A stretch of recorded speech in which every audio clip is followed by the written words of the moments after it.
And now, of course, the UBIs are talking about even more because people are not working steady. They what they're talking about really, but some cities are doing it. Going to UBIs. Eventually, I'm sure the Democrats will come through with an idea for a nationwide UBI to keep the economy flowing. But I don't understand it. I'm sure they know this is going to cause inflation. It's going to cause a collapse totally of the dollar eventually. It has to. Because and so, but they're discussing UBIs and other bailouts, and you said infrastructure. Where is the money coming from? There's no money there. So obviously they're just putting print and paper and giving credit. There's nothing there of value, folks, to make it tobacco with. They're just doing it because they can do it. They print paper. The only thing that makes dollar worthwhile, is that you and I believe it's worth something. That's what makes it work. If we lost faith in it, it wouldn't be any good. Absolutely. So, how long is it going to take before people realize a dollar is not worth anything any longer? It's dropping down to nothing. It has been ever since 1933. That's going to happen. And here we are, 100 years later. Think about it. We certainly do live in some dangerous times, and you know what? If anybody is betting on any of the Republican Party here, the House Republicans lift the party's ban on earmarks. They voted to lift their decade-long ban on earmarks, giving members the power to direct federal agencies to spend specific amounts of projects in their home districts. As Democrats look for ways to get Republicans on board with the major infrastructure package this year. So, it was only 2011 after the House had stopped using these earmarks, and that was after the GOP had won the majority. There were reports of fraud, abuse. You had this high-profile corruption scandals had made earmarks politically toxic. Both parties and both chambers backed away from them. Congress imposed a moratorium on the controversial practice, and then Obama pledged to veto any bills containing earmarks.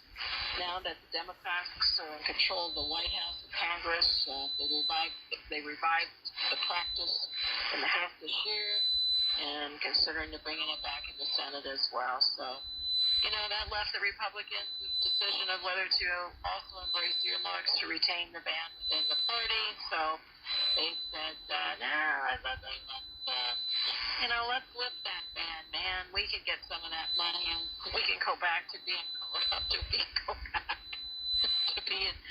have some fraud and abuse along the way, and hey, all's good. All's good in D.C., right, Butch? Good bribe money. It's good bribe money. Good way to get elected. Pork. Bribe money. Keep shoving the pork out there. Yep. People love it, man. I'm getting free money here. Yep. And they love exactly it. What it is. And unfortunately, and I'm saying this very kindly because I'm just like everybody else. I didn't know until some years ago, obviously, that this free money is not free money. And I thought, minimum wage is a good thing. I just didn't know. Once I saw the truth, I can understand why people are deceived by it because it sounds good. Well, I'm going to get $1,400 in the mail. It's going to cost you over $41,000 in taxes. Yeah. So, but no one thinks about that because they're going to get that check in the mail, whatever, and they can cash it and go on vacation or something. They're not thinking about what's going to cost in the long run, and all it's doing is adding to the collapse of the economy and the devaluation of the dollar. That's all it's doing, but no one thinks about that because I got free money today. There's no such thing as free money.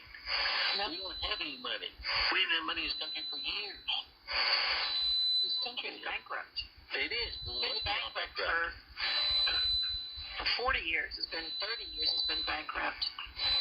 Remember Trafficant? He was one of the first politicians who came out and said that the country was bankrupt, and he ended up in jail.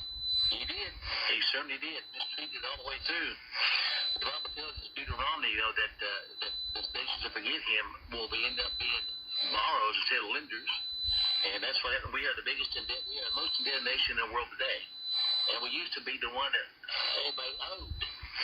And now we owe the world. Folks, think about it. They've deceived us beyond belief. And it's our own fault. We should have known better, but we didn't. You talk about retail sales collapsing in February and online sales plunge even. That's amazing. They see an paycheck, the payback from stimulus-induced gain in January, delayed tax refunds, winter blizzard, all that added to it. I wouldn't have thought about all mine sales plunging either in February. I didn't even think about that. I figured they stayed strong. Plus, I don't remember how much of an impact the short month had. It was a couple of days. 28 days. 2 days make a lot of difference, that would you? Take some when you combine with everything else. Well, I guess, but 2 days is, well. I mean, you're still talking. Yeah, you're still talking, billions of dollars. And U.S. fourth quarter productivity weakest since 1981. The U.S. worker productivity fell at its sharpest pace in 40 years. In the fourth quarter, the government confirmed through the trend remained solid.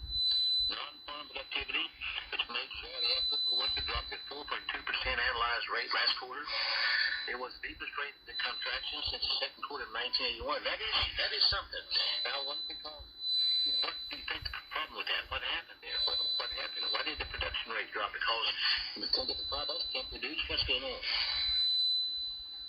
All of the above. All of the above. I passed that test. Okay, good. All of the above. Good, but yeah, that makes sense. But I mean, the productivity dropped. And of course, we know that the trade deficit grew another huge amount last month. So we're seeing America's still lagging behind about everything, and we see that I've discussed how there's more hiring being done. It's all the service industry. There's no production industry being made. Jobs are not growing back in the production industry. But I guess we want to plan to see what it does anything. You should have all overseas years ago. Yes, I mean, that's happened a long time ago, but, no one ever addresses that problem. Just wait till more and more technology comes in and takes over more and more jobs. That's going to be the government's biggest problem, jobs.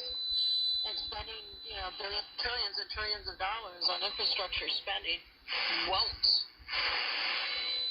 maybe for a short period of time, I mean, I'm talking a very brief period of time, compensate for not bringing other jobs and creating other jobs in this nation. It's just a temporary fix. Our country is in decay. We do need the infrastructure. But, I mean, we're already broke.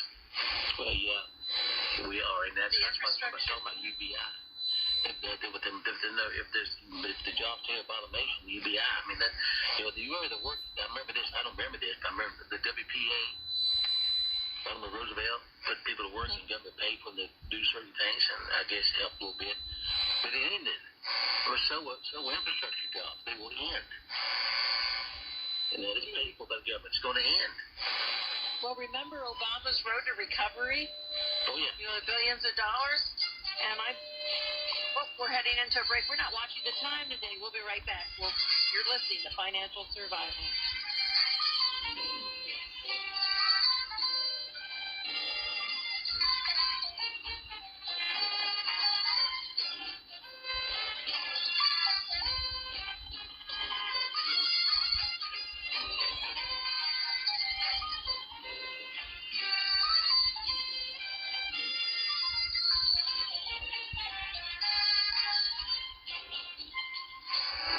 Since the beginning of the United States, kings have sought it, nations have fought for it. It has been traded, borrowed, purchased, and stolen.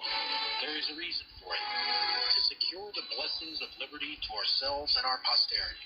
Invest with the security of gold and silver.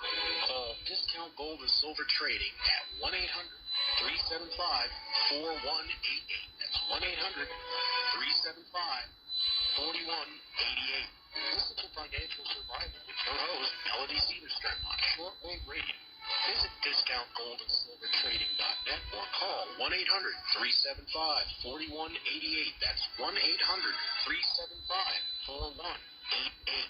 For the very best in gold and silver trading, call toll-free 1-800-375-4188. That's 1-800-375-4188. Call now. Melody Cedarstrom, CNC Talk Radio. Radio team up as common sense voices of integrity. I personally endorse Melody Cedarstrom to be your trusted go-to expert for all your precious metal needs. Experts agree a financial crisis and even collapse is inevitable. Given our government's lack of economic leadership and self-interest of those in power, it's no